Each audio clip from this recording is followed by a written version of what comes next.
Bonjour, c'est Cryptoly, j'espère que vous allez bien en ce 1er mars 2024. On se retrouve aujourd'hui pour parler Bitcoin, pour parler crypto-monnaie, et on va commencer tout de suite par les nouvelles dans lesquelles ça bouge très vite sur le côté réglementaire aux USA, étant donné que nous avons la House of Finance Committee qui va voter en avance sur les règles de la SEC sur la détention de crypto-monnaies. Très important, ça fait écho à ce qui s'est passé au niveau des ETF et à la lettre qui a été adressée à la SEC par les principales commissions bancaires. L'idée est la suivante, c'est que ce n'est pas normal, en tout cas c'est le contenu de la lettre, ce n'était pas normal que les banques ne puissent pas détenir du BTC, du Bitcoin, pour principalement les ETF. La notion de custody est très importante ici, et la SEC était contre, et totalement contre. Là actuellement, c'est en train d'être voté, et je pense très fortement que l'on va voir le secteur bancaire qui va avoir l'autorisation d'avoir de la custody sur du Bitcoin, ce qui va être très positif pour son adoption générale. Et en même temps, c'est logique, étant donné qu'on a un afflux très fort de liquidités sur les différents ETF, on va avoir cette liquidité-là qui donne envie aux banques de pouvoir les posséder, ce qui est normal. À côté, en parlant vraiment de liquidité et d'intérêt, quand on regarde un petit peu les différents chiffres que nous donne le journal du coin, on voit que les ETF, par exemple sur BlackRock, représentent 0,2% de la gamme d'ETF, donc ça veut dire que l'ETF BTC est vraiment minoritaire. Pourtant, depuis le début de l'année, il représente 42% des flux nets de l'année en cours de BlackRock. Donc ça veut dire que la traction, donc c'est-à-dire le flux monétaire réel qui passe dans les ETF de BlackRock, passe par l'ETF Spot Bitcoin. Et c'est encore plus le cas au niveau de Fidelity, 2% de la gamme d'ETF et 64% des flux nets d'ETF de cette année. Donc ça veut dire qu'il y a vraiment un intérêt très fort, et je pense que c'est que le début, on le verra un peu plus tard dans l'analyse technique. Je vais vous montrer sur certains chiffres, vous allez vite comprendre l'intérêt que ça va avoir. Par contre, nous avons toujours notre Grayscale Capital qui liquide des positions. Dès que nous avons une correction au niveau de BTC, nous avons des grosses ventes au niveau de GBTC, donc du volume vendeur, mais à côté, on a une baisse réelle de GBTC déjà depuis un certain temps.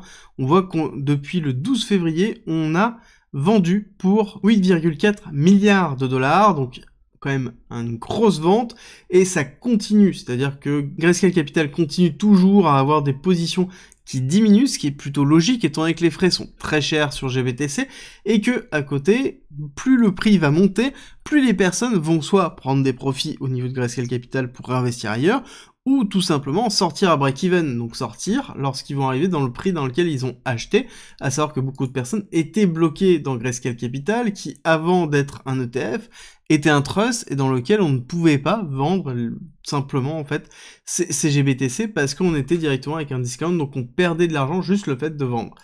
On continue dans les nouvelles avec nos amis les mineurs qui continuent à vendre, mais en même temps à maintenir leur position. Ça veut dire qu'ils sont sous une forme d'équilibre. Ils ont vendu 40 milliards de dollars sur les exchanges, enfin ils ont déplacé 40 milliards de dollars de Bitcoin sur les exchanges sur février, bon clairement ils les ont vendus, mais à côté, quand on regarde en fait la balance générale, on voit qu'ils arrivent à maintenir la balance, donc ça veut dire que en effet ils arrivent à générer plus de BTC qu'ils n'en vendent pour pouvoir maintenir une forme de progression, et donc on se prépare clairement au halving au niveau des mineurs de BTC, étant donné qu'on est en train de renforcer la trésorerie. À côté, nous avons la super nouvelle, JP Morgan nous annonce que le Bitcoin arrivera à 42 000 € après le halving de avril. Bon, c'est plutôt classique, c'est plutôt un très bon signe quand on commence à voir JP Morgan qui prend des positions comme ça, on a toujours une vision inverse par rapport à ça. Donc ça veut dire que c'est plutôt bullish court terme. Et est-ce que oui ou non on peut avoir un retracement avant le halving ou juste après le halving? Ça, on en discutera dans la vidéo de demain. Côté macro, petit point rapide sur le fait que Amazon, Jeff Bezos est en train de vendre 8,5 milliards de dollars de parts d'Amazon. Alors moi, le point qui me note, c'est pas tant le fait qu'ils vendent ces parts-là, c'est surtout le fait que ça ressemble grandement à 2021. D'accord, 2021, je vous rappelle qu'on avait des ventes massives des CEO et de grands fonds, de positions, de la tech principalement. Et quand on regarde un petit peu les positions vendeuses de Jeff Bezos, on voit que c'est quelque chose qu'en effet il a fait énormément entre 2020 et 2021 en préparation de la crise, dans lequel on pourrait se poser des questions, est-ce que oui ou non on est arrivé dans un top au niveau d'Amazon, au niveau de l'économie principale et au niveau de la macroéconomie. C'est plus ça la question qu'on doit se poser, est-ce qu'on va avoir un retracement au niveau du Nasdaq, à savoir que durant ces périodes-là et durant les dernières parties de vente, on était dans cette dernière extension dans laquelle on faisait un nouvel ATH en novembre 2021 avant d'avoir justement ce crash que l'on a connu, qui a été très difficile notamment pour les crypto-monnaies, mais pas que. Donc, est-ce que oui ou non on est dans cette top-là? C'est la grande question que vous devez vous poser. Est-ce qu'on est plus sur une forme de prise de profit classique, à savoir qu'il a quand même acheté ici, on voit le petit point vert qui est tout petit par rapport au reste, mais ça empêche qu'il y a quand même un petit point vert. Donc, est-ce que oui ou non on est sur une surévaluation des produits de la tech? Est-ce qu'on rentre dans une bulle d'intelligence artificielle? En tout cas, ce qui est sûr, c'est que le Nasdaq est en train d'imprimer un plus haut, et donc ça va continuer, je pense, soit à latéraliser durant cette période-là, soit à continuer pousser doucement pour se diriger vers les 18 500, ce qui est plutôt positif pour l'économie américaine, bien que la notion de surchauffe de l'économie américaine commence à être sur de plus en plus de lèvres, et se demander si oui ou non on va avoir un véritable retracement.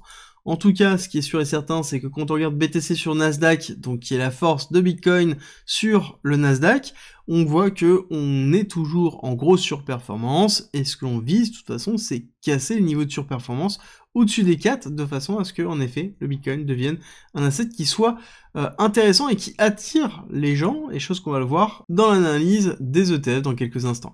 On est en train de clôturer, on prépare la clôture weekly, on va parler de la clôture monthly dans quelques instants, mais on est en train de clôturer une grosse bougie weekly très important au-dessus des 62 000. Tant qu'on maintient les 62 000 au niveau du CME, c'est très positif. Même le niveau clé, c'est 60 et 58, d'accord? C'est le gap entre les deux. La zone entre les deux, c'est la zone qui va être vraiment essentielle, qui risque d'être très fortement défendue, et c'est ce qu'il va falloir surveiller. La chose que je voulais vous donner comme information, c'est juste regarder par rapport au top. On n'est que à 11% de la TH. D'accord? Ça a un petit goût quand même de ce que l'on a connu ici durant cette deuxième phase d'accélération en octobre 2021, où on voit qu'on avait première accélération, deuxième accélération, et on était vraiment pas loin du top, encore une fois. Ici, on était vraiment pas loin. Si on regarde, on était à 15% du top. Donc, on avait aussi cette possibilité de se retrouver sur un nouveau top, et ensuite, on voit qu'on a fait une deuxième accélération, deuxième bougie, et ensuite, on a rangé difficilement au-dessus pour prendre les liquidités une fois, deux fois, pour ensuite faire la cassure.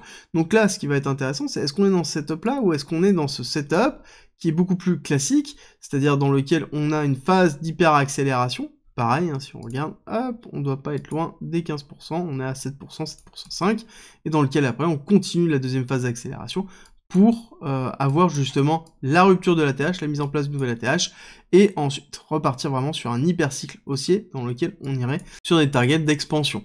Néanmoins, ce qui est important de voir, c'est surveiller ce qui se passe au niveau des ETF. Encore une fois, l'inflow actuellement arrive au niveau des ETF. On sait que les ETF, c'est le moyen d'investir le plus simple qui existe sur les marchés financiers, et c'est quelque chose qui est vraiment dans l'idéologie américaine et qu'on revoit énormément en Amérique. C'est pour ça qu'on a beaucoup d'inflow, et de voir autant d'inflow, c'est certainement là où ça va changer. On va regarder dans quelques instants l'analyse d'une, mais ce qui est important de voir, c'est qu'on a toujours des gros outflows, donc beaucoup de ventes au niveau de GBTC, et ce qui est important aussi de valider, c'est que lorsque l'on a ici l'ouverture du marché américain au niveau des ETF, on voit bien qu'on a une pression baissière relativement forte à cause principalement de Grayscale Capital, et je pense que on va la voir encore pendant quelques jours, mais ce n'est pas grave, c'est en même temps normal que les gens sortent de GBTC.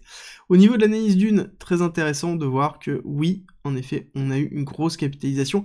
Quand même, on a eu, malgré la vente de GBTC, on a eu 759 millions de dollars investis. D'accord? Comprenez bien que la veille, on avait 609, 759.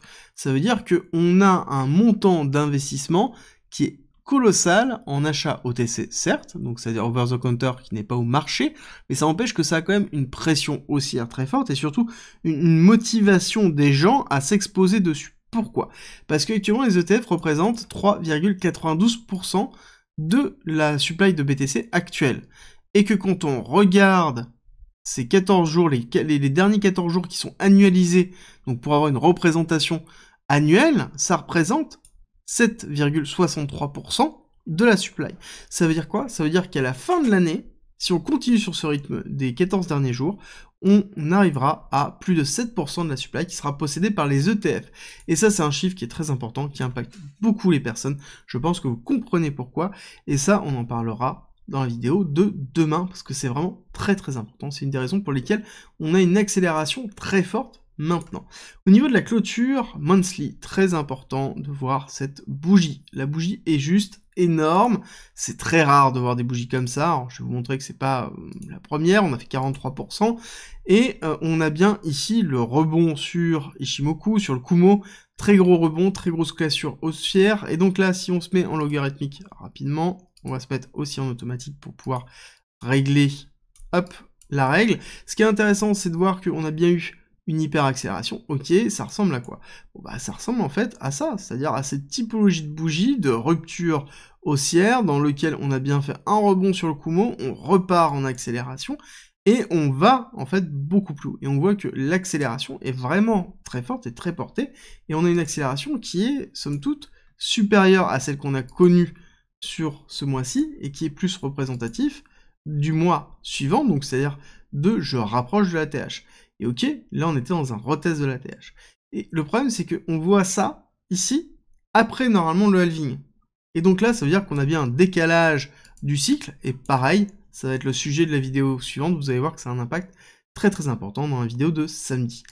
Ce qui est important de voir, c'est court terme que l'on est en train de travailler vraiment cette zone. Donc pareil, on avait un petit gap CME qui se trouvait ici, on voit qu'on l'a comblé en 1 heure. Donc très belle réaction.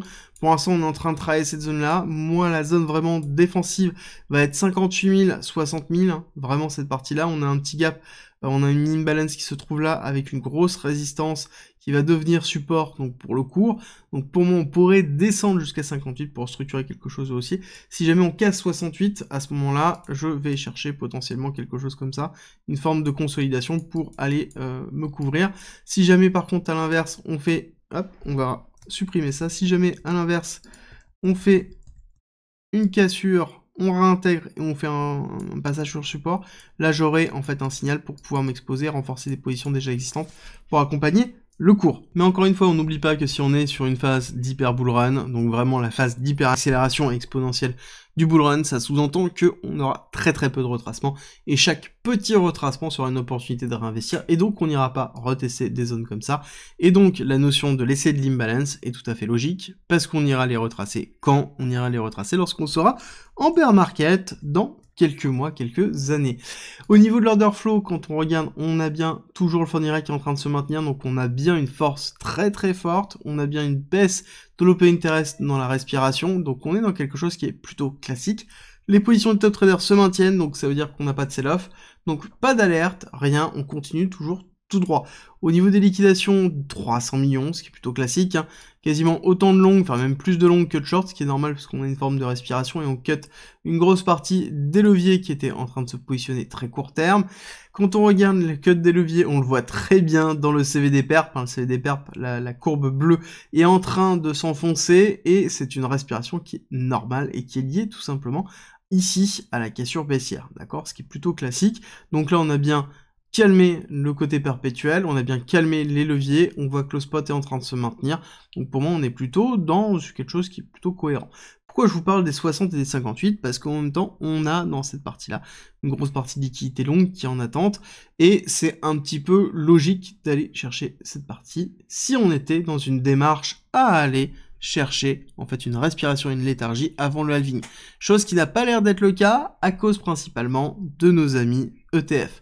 L'autre chose qui est important de voir, et ça c'est pareil, je vous fais en préambule, mais ça va être expliqué en long, en large, en travers, l'impact que ça a sur le Bitcoin, et ça nous permet de nous donner vraiment une perspective, donc ça ce sera demain, dans lequel on voit que l'ensemble du market cap des stablecoins monte, oui, mais quand même très très faiblement quand on le compare à ce qu'on a pu connaître durant toute la phase d'accélération haussière du dernier cycle, et ça c'est une raison très particulière, et ça sous-entend que les liquidités qui sont en train de rentrer au niveau de Bitcoin sont encore très faible par rapport à ce que ça pourrait être, et donc ça a un impact très fort sur le vecteur d'expansion que l'on pourrait connaître sur ce cycle-là. Et si vous voulez être au courant de toutes les informations du monde crypto une fois par semaine, vous avez la newsletter gratuite qui est à disposition en commentaire en description, vous avez toutes les news, vous avez une analyse technique, et vous avez toutes les informations essentielles sur ce qui s'est passé pour préparer votre semaine en 5 minutes de lecture dans vos boîtes mail le lundi. Donc inscrivez-vous, c'est en commentaire en description.